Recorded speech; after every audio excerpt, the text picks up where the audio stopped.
আসসালামু আলাইকুম রহমতুল্লাহ।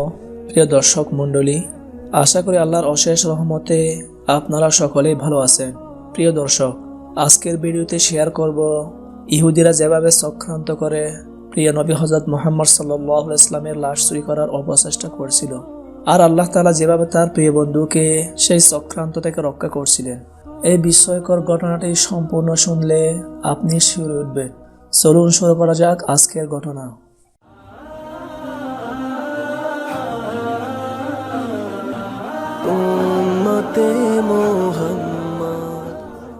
হিজরি 557 সালের এক রাতের ঘটনা। তৎকালীন মিশরের বাদশাহ সুলতান নুরউদ্দিন জাহাঙ্গীর রহমতুল্লাহ আলাইহি ছিলেন একজন ন্যায় বিচারক ও মুত্তাকি বাদশাহ। রাতের অধিকাংশ সময় তাহাজ্জুদ ও ওজিফায় কাটিয়ে দিতেন। তিনি এক রাতে তাহাজ্জুদ ও দীর্ঘ মুনাজাতের পর ঘুমিয়ে পড়লেন। চারিদিকে নীরব নিস্তব্ধ, কোথাও কোনো সাড়া শব্দ নেই। নিঝুম রাতে তিনি শুয়ে আছেন। এমত অবস্থায় হঠাৎ তিনি স্বপ্নে দেখলেন স্বয়ং রাসূলুল্লাহ সাল্লাল্লাহু আলাইহি ওয়াসাল্লাম তার কামরায় উপস্থিত। তিনি কোনো ভূমিকা ছাড়াই দুজন নীল চক্ষু বিশিষ্ট লোকের দিকে ইঙ্গিত করে বললেন, নুরউদ্দিন মাহমুদ, এরা আমাকে বিরক্ত করছে। এই দুজন লোক থেকে জলদি আমাকে মুক্ত করো। এই ভয়াবহ স্বপ্ন দেখে নুরউদ্দিন জাহাঙ্গীর রহমতুল্লাহ আলাইহি অত্যন্ত ভীত হয়ে ঘুম থেকে জাগ্রত হলেন আর খুবই অস্থির হয়ে পড়লেন।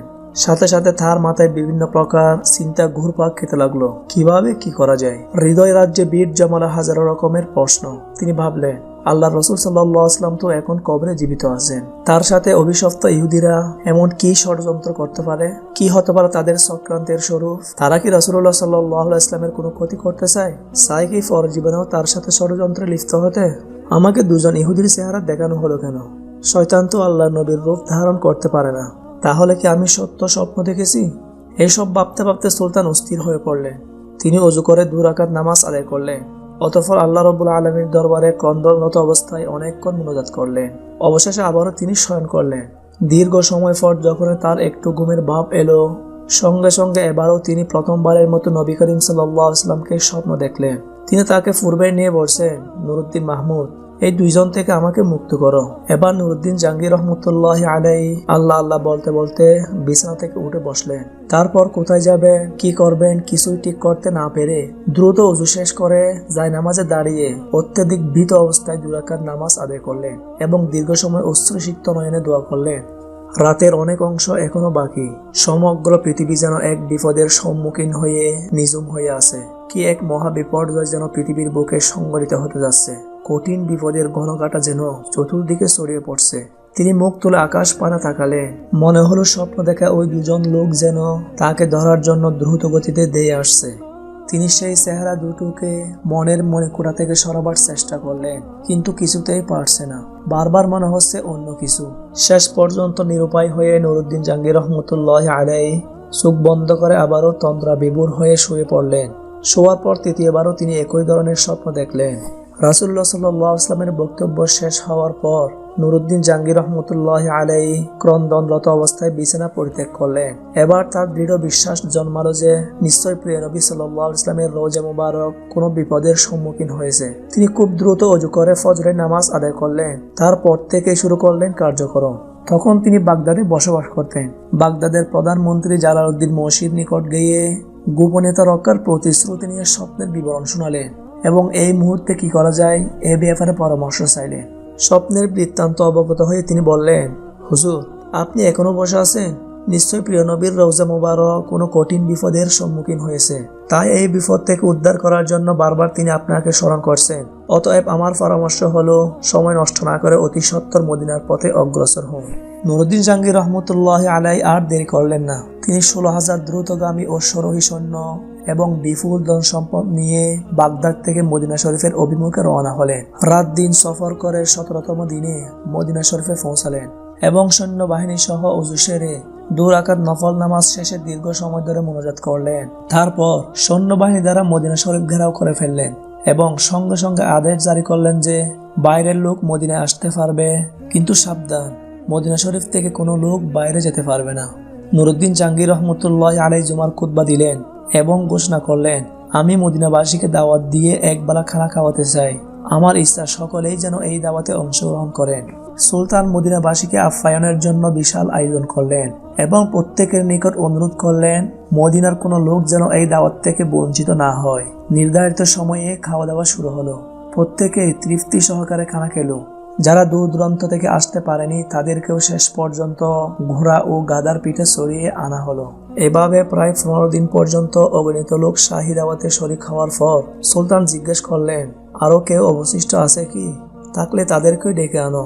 এই নির্দেশের পর সুলতান বিশ্বস্ত সূত্রে অবগত হলেন যে আর কোনো লোক দাওয়াতে আসতে বাকি নেই। এ কথা শুনে তিনি সীমাহীন অস্থির হয়ে পড়লেন, গভীর চিন্তায় হারিয়ে গেলেন। তিনি ভাবলেন, যদি আর কোনো লোক দাওয়াতে শরীক হতে বাকি না থাকে তাহলে সেই অভিশপ্ত লোক দুজন ইহুদি গেল কোথায়? আমি তো দাওয়াতে শরীক হওয়া প্রত্যেকটি লোককে অত্যন্ত গভীরভাবে পর্যবেক্ষণ করছি, কিন্তু কারো চেহারা তো স্বপ্নের দেখা লোক দুটোর চেহারার সাথে মিলল না। তাহলে কি আমার মিশন ব্যর্থ হবে? আমি কি ওই লোক দুটোকে গ্রেফতার করে দৃষ্টান্তমূলক শাস্তি দিতে সক্ষম হব না? এসব চিন্তায় বেশ কিছুক্ষণ তিনি ডুবে রইলেন। কুল কিনারাহীন তলদেশের কুয়াচ্ছন্ন আকাশের দিকে তাকিয়ে আছেন। তারপর আবারও তিনি নতুন করে ঘোষণা করলেন, আমার দৃঢ় বিশ্বাস মদিনার সকল লোকের দাওয়াত খাওয়া এখনো শেষ হয়নি। অতএব সবাইকে আবারও অনুরোধ করা যাচ্ছে, যারা এখনো আসেনি তাদেরকে যেন অনুসন্ধান করে দাওয়াতে শরীক করা হয়। এ কথা শ্রবণে মদিনাবাসী সকলে এক বাক্যে বলে উঠল, হুজুর, মদিনার আশেপাশে এমন কোনো লোক বাকি নেই যারা আপনার দাওয়াতে অংশগ্রহণ করেননি। তখন নুরুদ্দিন জাহাঙ্গীর রহমতুল্লাহ আলাইহি বলিষ্ঠ কণ্ঠে বললেন, আমি যা বলছি ঠিকই বলেছি, আপনারা ভালো করে অনুসন্ধান করুন তাদেরকে কিভাবে হাজির করা যায়। সুলতানের এই দৃঢ়তা দেখে লক্ষাধিক জনতার মধ্য থেকে এক ব্যক্তি হঠাৎ করে বলে উঠল, হুজুর, আমার জানার মতে দুজন লোক সম্ভবত এখনো বাকি আছে। তারা আল্লাহওয়ালা বুজুর্গ মানুষ, জীবনে কখনো কারো কাছ থেকে হাদিয়া গ্রহণ করে না, এমনকি কারো দাওয়াতের শরীক হন না। তারা নিজেরাই লোকদেরকে অনেক দান খয়রাত করেন, নীরবতায় অধিক পছন্দ করেন, লোক সমাজে উপস্থিত হওয়া মোটেও ভালোবাসেন না। লোকটির বক্তব্য শুনে সুলতানের চেহারায় একটি বিদ্যুৎ চমক খেয়ে গেল। তিনি দেরি না করে কয়েকজন লোক সহকারে তাদের আবাসস্থানে উপস্থিত হলেন। তিনি দেখলেন তো সেই দুইজন যাদেরকে স্বপ্নে দেখানো হয়েছিল। তাদেরকে দেখে সুলতানের দু চোখ রক্তবর্ণ ধারণ করলো। তিনি জিজ্ঞাসা করলেন, কে তোমরা? কোথা থেকে এসেছো? তোমরা সুলতানের দাওয়াতে শরীক হলে না কেন? লোক দুটো নিজের পরিচয় গোপন করে বলল, আমরা মুসাফির, হজের উদ্দেশ্যে এসেছিলাম। হজ শেষ করে জিয়ারতের নিয়তে রওজা শরীফে এসেছি, কিন্তু প্রিয় নবী হযরত মুহাম্মদ সাল্লাল্লাহু আলাইহি ওয়াসাল্লামের প্রেমে আত্মহারা হয়ে ফিরে যেতে মন চাইল না। তাই বাকি জীবন রওজার পাশে কাটিয়ে দেওয়ার নিয়তেই এখানে রয়ে গেছি। আমরা কারো দাওয়াত গ্রহণ করি না। এক আল্লাহর উপরেই আমাদের পূর্ণ আস্থা। আমরা তারই উপর নির্ভরশীল। ইবাদত, জিয়ারত ও পরকালের চিন্তায় বিভোর থাকায় আমাদের কাজ। কোরআন শরীফ তেলাওয়াত, নফল নামাজ ও ওজিফা পাঠে আমাদের সময় শেষ হয়ে যায়। সুতরাং দাওয়াত খাওয়ার সময়টা কোথায়? উপস্থিত জনগণ তাদের পক্ষ হয়ে বলল যে, হুজুর, এরা দীর্ঘদিন যাবৎ এখানে অবস্থান করছে, এদের মতো ভালো লোক আর হয় না। সব সময় দরিদ্র, এতিম ও অসহায় লোকদের প্রচুর পরিমাণে সাহায্য করে। তাদের দানের উপর অত্র লোকদের প্রচুর পরিমাণে জীবিকা নির্ভর করে। এক কথায় তারা খুবই ভালো লোক, এতে কোনো সন্দেহ নেই। নুরুদ্দিন জাহাঙ্গীর রহমতুল্লাহ আলাইহি লোকদের কথা শুনে লোক দুটির প্রতি পুনরায় গভীর দৃষ্টিতে তাকালেন। অত্যন্ত গুরুত্বের সঙ্গে সূক্ষ্মভাবে তাদের পা থেকে মাথা পর্যন্ত পর্যবেক্ষণ করলেন। এতে আবারও তিনি নিশ্চিত হলেন যে এরা তারাই যাদেরকে তিনি স্বপ্নে দেখেছিলেন। এবার সুলতান গভীর স্বর তাদেরকে বলল, সত্য কথা বলো, তোমরা কে? কি উদ্দেশ্যে এখানে থাকছো? আবার তারা পূর্বের কথা পুনরাবৃত্তি করে বলল, আমরা পশ্চিম দেশ থেকে পবিত্র হজ ব্রত পালনের জন্য এখানে এসেছি। রাসূলুল্লাহ সাল্লাল্লাহু আলাইহি ওয়াসাল্লামের নৈকট্য লাভই আমাদের একমাত্র লক্ষ্য। এই উদ্দেশ্যে আমরা এখানে অবস্থান করছি। সুলতান এবার কারো কথায় কান না দিয়ে তাদেরকে সেখানে আটকে রাখার নির্দেশ দিলেন। অতঃপর স্বয়ং তাদের থাকার জায়গায় গিয়ে খুব ভালো করে অনুসন্ধান চালালেন। সেখানে অনেক মাল সম্পদ পাওয়া গেল বহু দুর্লভ কিতাবপত্র, কিন্তু এমন কোনো জিনিস পাওয়া গেল না যা দ্বারা স্বপ্নের বিষয়ে কোনো প্রকার সহায়তা হয়। নুরুদ্দিন জাহাঙ্গীর রহমতুল্লাহ আলাইহি অত্যধিক পেরেশান, অস্থির। এখনো রহস্য উদ্ঘাটন করতে না পারায় তিনি সীমাহীন চিন্তিত। এইদিকে মদিনার বহু লোক তাদের জন্য সুপারিশ করছে। তারা আবারও বলছে, হুজুর, এরা নেককার বুজুর্গ লোক, দিনভর রোজা রাখেন, রাতের অধিকাংশ সময় ইবাদত বন্দগীতে কাটিয়ে দেন, 5 ওয়াক্ত নামাজ ওই রওজা শরীফের নিকটে বসে আদায় করেন, প্রতিদিন নিয়মিত জান্নাতুল বাকিতে জিয়ারত করতে যান, প্রতি শনিবার মসজিদুল কুবাতে গমন করেন, কেউ কিছু চাইলে খালি হাতে ফিরিয়ে দেন না। সুলতান তাদের অবস্থা শুনে সীমাহীন আশ্চর্যবোধ করলেন। তথাপি তিনি হাল ছাড়ছেন না। কক্ষের অংশে অনুসন্ধানের দৃষ্টিতে ফিরিয়ে যাচ্ছেন। ঘরের প্রতিটি বস্তুকে গভীরভাবে পর্যবেক্ষণ করছেন। কিন্তু সন্দেহ করার মতো কিছু তিনি পাচ্ছেন না। নুরুদ্দিন জাহাঙ্গীর রহমতুল্লাহ আলাই এক পর্যায়ে সঙ্গীদের বললেন, আচ্ছা তাদের নামাজের জায়নামাজটা একটু উঠাও দেখি। সঙ্গীরা নির্দেশ পালন করলেন। নামাজের জায়নামাজ বিছানো ছিল একটি চাটাইয়ের উপর। সুলতান আবার নির্দেশ দিলেন, চাটাইটিও সরিয়ে ফেলো। চাটাই সরানোর পর দেখা গেল একখানা বিশাল পাথর। সুলতানের নির্দেশে তাও সরানো হলো। এবার পাওয়া গেল এমন একটি সুড়ঙ্গ পথ যা বহুদূর পর্যন্ত চলে গেছে, এমনকি তা পৌঁছে গেছে রওজা শরীফের অতি সন্নিকটে।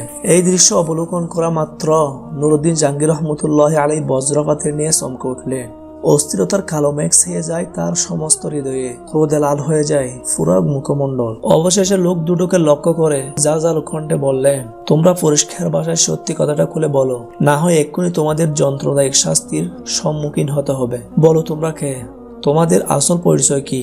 কারা কি উদ্দেশ্যে তোমাদেরকে এখানে ষড়যন্ত্র করে পাঠিয়েছে? সুলতানের কথায় তারা ঘাবড়ে গেল। কঠিন বিপদ সামনে দেখে আসল পরিচয় প্রকাশ করে বলল, আমরা ইহুদি। দীর্ঘদিন যাবৎ আমাদেরকে মোসল শহরের ইহুদিরা সুদক্ষ কর্মী দ্বারা প্রশিক্ষণ দিয়ে প্রচুর অর্থ সহকারে এখানে পাঠিয়েছে। আমাদেরকে এই জন্য পাঠানো হয়েছে যে আমরা যে কোনো উপায়ে মোহাম্মদ সাল্লাল্লাহু আলাইহি ইসলামের লাশ বের করে ইউরোপীয় ইহুদিদের হাতে হস্তান্তর করি। এই দ্রোহ কাজে সফল হলে তারা সবাই আমাদেরকে আরো ধন সম্পদ দিবে বলে প্রতিশ্রুতি দিয়েছে। এই জন্যই একটা সময় ধরে রওজা মুবারক যাবার পথের সন্ধান করছিলাম। সুলতান বললেন, তোমরা তোমাদের পরিকল্পনা বাস্তবায়নের জন্য কি পদ্ধতি অবলম্বন করছিলে? কিভাবে তোমরা কাজ করতে? তারা বলল, আমাদের নিয়মিত কাজ ছিল রাত গভীর হলে অল্প পরিমাণ সুড়ঙ্গ খনন করা এবং সাথে ওই মাটিগুলো চামড়ার মশকে ভর্তি করে অতি সতর্কভাবে মদিনার বাইরে নিয়ে ফেলা আসা। আজ দীর্ঘ 3 বছর যাবৎ এই মহাপরিকল্পনা বাস্তবায়নের কাজে আমরা দুজনে রাত দিন অনবরত ব্যস্ত আছি। যে সময় আমরা রওজা মুবারকের নিকট পৌঁছে গেলাম এবং সিদ্ধান্ত গ্রহণ করলাম যে 1 সপ্তাহের মধ্যে মহানবীর লাশ বের করে নিয়ে যাব, ঠিক সেই সময় ধরে আমাদের মনে হলো আকাশ যেন ভেঙে টুকরো টুকরো হয়ে যাচ্ছে। জমিন যেন খুবই প্রচন্ড ভূমিকম্পে থরথর করে কাঁপছে, যেন সমগ্র পৃথিবী জুড়ে মহাপ্রলয় সংঘটিত হচ্ছে। অবস্থা এতটাই শোচনীয় রূপ ধারণ করলো, মনে হলো সুড়ঙ্গের ভেতরেই যেন আমরা সমাধিস্থ হয়ে পড়ব।